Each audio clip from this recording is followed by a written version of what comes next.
ሰንበትበት ብሎ 15ኛው ክፍለ ዘመን ማብቂያ ላይ ደግሞ ትናንት ርኩስ ያሉት ዛሬ ስልጣን ሲያገኙ ደግሞ ቅዱስ የሚሉት ግራኝ አህመድ በቤተ ክርስቲያን ላይ ተነሳ።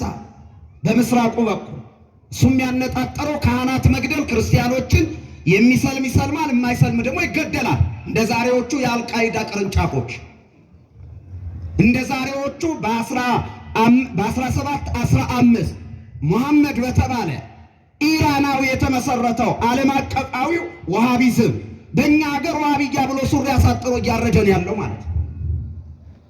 ልክ እንደዛ ግራኝ አህመድም ያመኑትን ወደዛ ከክርስትና ወደሱ ወደሚያምነው እስልምና ወሰዳቸው። ያላመኑትን እያጋደመ አረደ። ቤተ ክርስቲያን አቃጠለ።